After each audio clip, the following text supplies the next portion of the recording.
नमस्कार दोस्तों, स्वागत है आप सभी का एक और दिलचस्प कहानी में। मुझे उम्मीद है कि यह कहानी आपको जरूर पसंद आएगी। मेरा नाम बबीता है और मैं 23 साल की हूँ। मेरा एक छोटा भाई अजय है, जिसकी उम्र 16 साल है।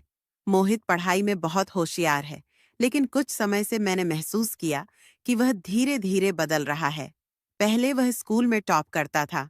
हर विषय में उसकी पकड़ मजबूत थी, लेकिन अब उसकी परफॉर्मेंस गिरने लगी थी। सबसे ज्यादा चिंता की बात यह थी कि उसने गलत संगत अपना ली थी। मैंने कई बार उसे समझाया कि वह उन दोस्तों से दूर रहे, लेकिन हर बार वह किसी बहाने से बात टाल देता। कभी कहता कि वे बस दोस्त हैं, कभी कहता कि मैं ज्यादा सोच रही हूँ। मैं परेशान थी, लेकिन चाह कर भी उसे रोक नहीं पा रही थी। समय बीतता गया और मैंने गौर किया कि अजय न सिर्फ पढ़ाई में कमजोर हो रहा था, बल्कि उसकी सेहत भी गिरने लगी थी। उसकी आंखों में कमजोरी दिखने लगी थी, चेहरा उतरा सा रहता था और वह पहले जितना एनर्जेटिक भी नहीं लगता था। मैं बहुत परेशान थी, समझ नहीं पा रही थी कि ऐसा क्यों हो रहा है। एक दिन मैंने तय किया कि अब और इंतजार नहीं करूंगी, मुझे सीधे उससे बात करनी होगी। उस शाम जब अजय अपने कमरे में था, मैं उसके पास गई। उसने मुझे देखा और हल्का सा मुस्कुराया, लेकिन उसकी आंखों में कुछ छिपा हुआ था। मैंने बिना भूमिका बांधे उसे पूछा, अजय, तुम इतने कमजोर क्यों होते जा रहे हो? तुम्हारी तबीयत पहले जैसी नहीं रही। कुछ तो है जो तुम मुझसे छिपा रहे हो। बताओ, बात क्या है?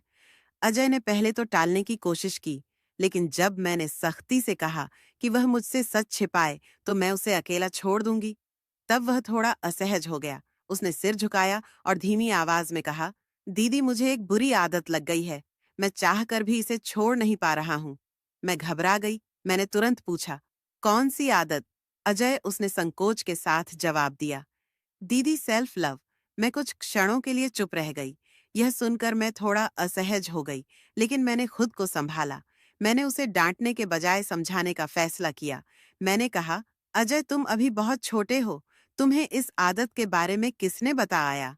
वह बोला, मेरे कुछ दोस्त इस बारे में बात करते थे। पहले तो मैं बस सुनता था, लेकिन फिर मैंने भी करने की कोशिश की। अब यह आदत बन चुकी है और मैं इसे चाहकर भी नहीं रोक पा रहा हूँ। मुझे एहसास हुआ कि यह स्थिति गंभीर हो सकती है। मैंने उससे कहा, अजय, इसमें घबराने की कोई बात नहीं है, लेकिन यह आदत अगर हद से ज्यादा हो जाए तो तुम्हारी सेहत पर बुरा असर डाल सकती है। हम डॉक्टर के पास चलते हैं, वह तुम्हारी मदद करेंगे। पहले तो अजय झिझक रहा था, लेकिन मैंने उसे प्यार से समझाया कि डॉक्टर से मिलने में कोई बुराई नहीं है। आखिरकार वह मेरे साथ चलने के लिए तैयार हो गया। अगले दिन मैं उसे एक अच्छे डॉक्टर के पास ले गई। डॉक्टर एक अनुभवी व्यक्ति थे, जिन्होंने मेरी पूरी बात ध्यान से सुनी। उन्होंने कहा, कृतिका, तुम थोड़ी देर के लिए बाहर बैठो। मुझे अजय से अकेले में बात करनी हो। मैं बाहर चली गई और इंतजार करने लगी। कुछ देर बाद अजय बाहर आया।